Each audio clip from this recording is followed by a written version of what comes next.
Estamos en el Faradio, en el momento de llamada del día, y en el día de hoy tenemos nada menos que a un diputado del Parlamento Europeo con nosotros que está de visita por Santander. Es Miguel Urbán, del grupo de la izquierda dentro del Parlamento Europeo y concretamente en el grupo representando a la parte de anticapitalistas. Muy buenos días, Miguel. Buenos días, ¿qué tal? ¿Cómo estáis? Encantados de tenerte en el Faradio de la Mañana. Has venido a Santander para presentar La emergencia de Vox. Es el libro que vas a presentar esta tarde de miércoles, 7:30, en el Espacio de la Cultura Crítica, que es la librería La Vorágine de Santander. Ya estamos viendo cómo proliferan, y desde hace un tiempo, los mensajes que lanzan desde esta formación o desde otras que existen también en otros estados europeos. ¿Por qué crees que se ha producido este avance y por qué calan tanto esos mensajes? Bueno, yo creo que tú mismo decías, lo primero que hay que decir es que esto no es nuevo. O sea, que ya llevamos bastantes años. La novedad, si acaso, es que ha llegado a España. Esa es en cierta medida la novedad. Hay que decir que hasta el 2019, tanto Portugal como España como Irlanda éramos los tres únicos países que no teníamos una extrema derecha con representación propia en el Parlamento Nacional. Podíamos tener parlamentarios de extrema derecha, pero no teníamos un grupo de un partido como tal. Eso ha acabado. En el 2019 acabó con Vox, pero también acabó con Chega en Portugal. O sea, realmente solo nos queda Irlanda. De hecho, venimos de un fenómeno de onda larga, en donde ya a principios de los 80 podríamos decir que se inaugura con la entrada del Frente Nacional en Francia, con unas elecciones europeas en primer lugar, y que eso se convierte en una especie de punta de lanza a nivel europeo para la emergencia, diferentes organizaciones, partidos con discursos diferentes, pero también similares. Y que nos permite hablar, si además miramos un poquito más allá de Europa, si miramos a Estados Unidos, si miramos a América Latina, incluso si miramos al continente asiático, nos permite hablar de una ola global y que yo creo que tiene su fenómeno fundamentalmente en la propia crisis del neoliberalismo, ¿no? La propia extensión del neoliberalismo y la crisis posterior del neoliberalismo está en gran medida detrás del crecimiento de este tipo de organizaciones y sobre todo, como tú decías, no solo son partidos, no solo son organizaciones, sino son discursos y tendencias de odio, tendencias autoritarias que están justamente detrás de esa crisis del neoliberalismo que en cierta medida podríamos decir que también es una crisis del capitalismo. Estamos acostumbrados a ver el clima que generan en instituciones dentro de España, este partido de ultraderecha, Congreso de los Diputados, en comunidades autónomas, ayuntamientos, en el Parlamento Europeo. ¿Van en el mismo sentido los que son de Vox, pero también los que son de otros países? Sí, o sea, yo creo que, a ver, como te decía antes, con diferencias y con contextos diferentes, incluso hay que entender que en esta ola reaccionaria global también hay familias. De hecho, Vox no está en el mismo grupo parlamentario en Europa que lo que podría ser Le Pen o Salvini, están en otro grupo. Ahora seguramente nos sonará, por ejemplo, el Partido de Ley y Justicia de Kaczynski en Polonia, que acaba de declarar que se salen del marco jurídico de la Unión Europea, ¿no? Tienen más cercanía con Orbán, por ejemplo, nunca confundir con Orbán de Hungría, ¿no? O sea que yo creo que ahí vemos cómo Vox se situaría dentro de una familia que podríamos decir autoritaria en lo político, neoconservadora en lo moral y turbo neoliberal en lo económico, ¿no? O sea, sería en gran medida. Y más allá de diferencias que pueda haber, incluso que se ven en grupos parlamentarios diferentes dentro del Parlamento Europeo, yo creo que tienen un elemento de, podríamos decir, común de contra lo políticamente correcto, como la forma de romper con las lógicas parlamentarias como establecidas que se habían visto hasta ahora. No todo el mundo de Vox tampoco en el Parlamento es así. De hecho, hay otros partidos de extrema derecha que exacerban mucho más esa posición que la que podemos ver en Vox en el Parlamento europeo, salvo Buxadé, su portavoz, que yo creo que sí es mucho más agresivo en cuestiones de migración, o el propio Hermann Tertsch, que yo creo que a veces sufre de delirios en cuestiones sobre América Latina. En otros temas son mucho más políticamente correctos, no podemos olvidar que vienen de una escisión del Partido Popular que otros partidos de extrema derecha europea. ¿Y qué respuestas ofreces en el libro En la emergencia de Vox para combatir esos mensajes de odio que tan habituales están haciendo? ¿Cómo se puede conseguir que ese champán se vaya hacia abajo y se diluya? Bueno, a ver, el libro no plantea dar recetas mágicas, tampoco creo que existan. De hecho, lo que intenta el libro es contextualizarlo a nivel europeo y a nivel internacional.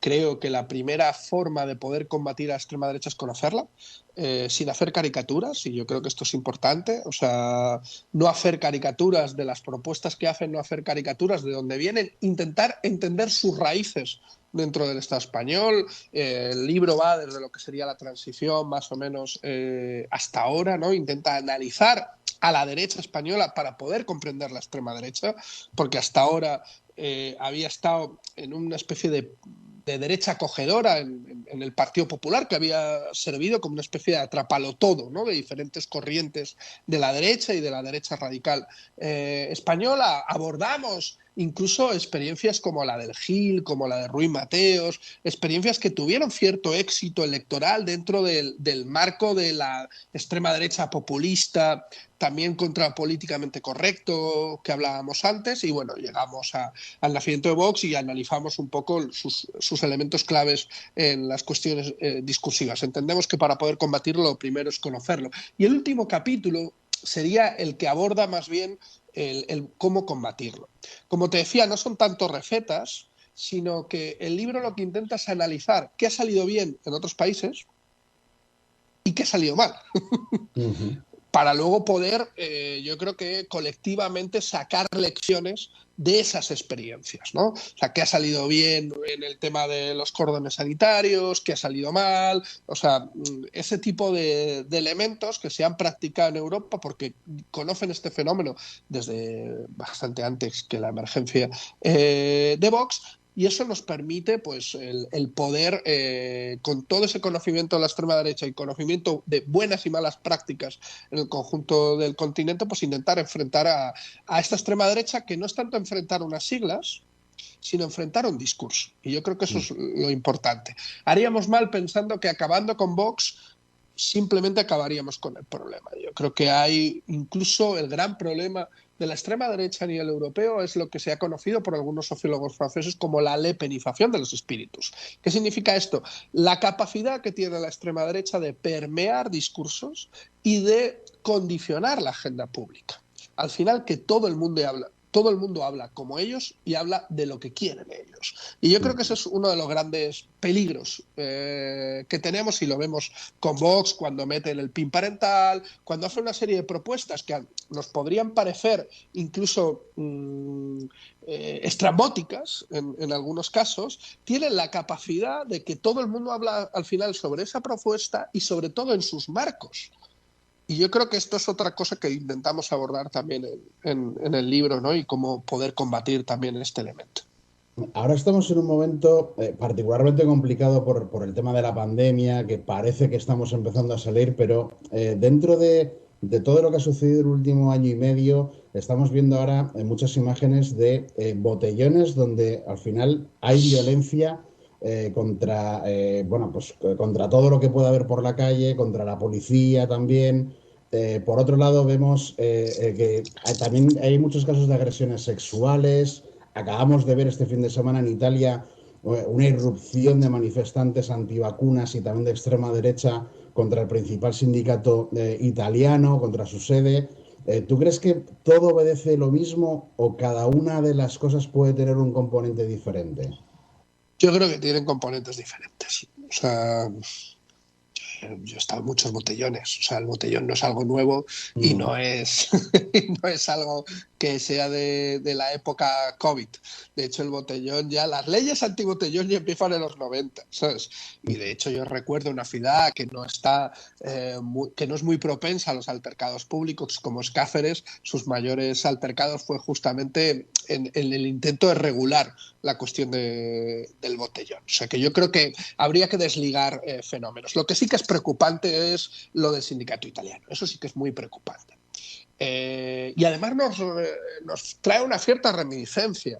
Las primeras ataques escuadristas de las camisas negras de Mussolini fueron contra los sindicatos. No es casual. No fue una mani antivacunas que entra en un sindicato. No, no, no, no. Fue una mani neofascista, de neofascistas, que se veía muy bien qué es lo que querían hacer cuando entraban en el principal sindicato italiano y qué mensaje querían llevar. Curioso que esos antivacunas no intentaran atacar la sede de la patronal, donde están, por ejemplo, las empresas farmacéuticas, o que no atacaran la sede de Pfizer o de Moderna o de AstraZeneca o algo vinculado justamente a las supuestas, al supuesto leitmotiv de la movilización, que era el tema de las vacunas, ¿no? No, no, no. Se entró en un sindicato de una forma consciente y eran escuadristas neofascistas italianos, y yo creo que esto es un precedente muy peligroso. Tú has formado parte de varios movimientos sociales, estuviste en la formación de Podemos, aunque ahora ya no formas parte del partido, y ahora vemos que la figura que más emerge dentro del grupo de Unidas Podemos en el Congreso es Yolanda Díaz, la ministra de Trabajo, que habla de formar un bloque amplio pensando en futuras convocatorias electorales. ¿Tú crees que Anticapitalistas puede formar parte de ese bloque? ¿Mantenéis contactos con esa parte del gobierno de coalición? Lo que pasa es que solo se han visto titulares Mm. sobre el bloque, ¿no? O sea, es curioso.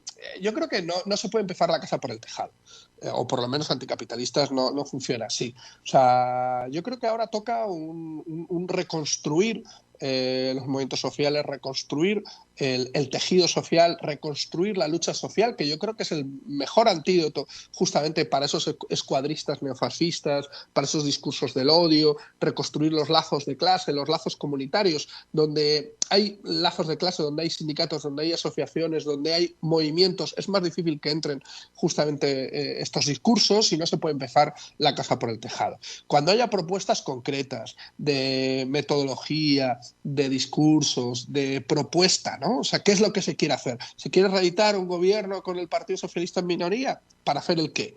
O sea, claro, cuando se sepa qué es lo que quieren hacer, bueno, pues yo creo que ahí Anticapitalistas valorará qué debe hacer. Pero a día de hoy yo creo que no toca hablar de plataformas electorales, sino cómo de reconstruir el tejido social, que yo creo que debería ser nuestra principal preocupación.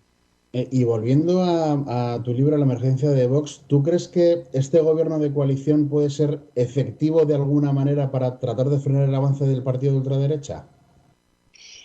Depende de lo que haga. O sea, al final depende de lo que haga. Evidentemente, yo creo que si miramos otros ejemplos europeos, claro, el mayor, la mayor gasolina muchas veces de la extrema derecha es el no se puede. De hecho, ellos son el partido del no se puede. Claro, si al final este gobierno constantemente es un no poder, yo creo que eso genera frustración. Y la frustración genera desencanto. Y la frustración y el desencanto yo creo que son animadores de las pasiones oscuras sobre las que se construye la extrema derecha. Por eso nosotros, que suponía entrar en un gobierno de coalición. Pues Miguel Urbán, estarás esta tarde en la vorágine en Santander para presentar la emergencia de Vox, eurodiputado dentro del grupo de la izquierda y representando a Anticapitalistas. Muchas gracias por atender la llamada del Faradio. Nada, muchas gracias a vosotros. Un abrazo.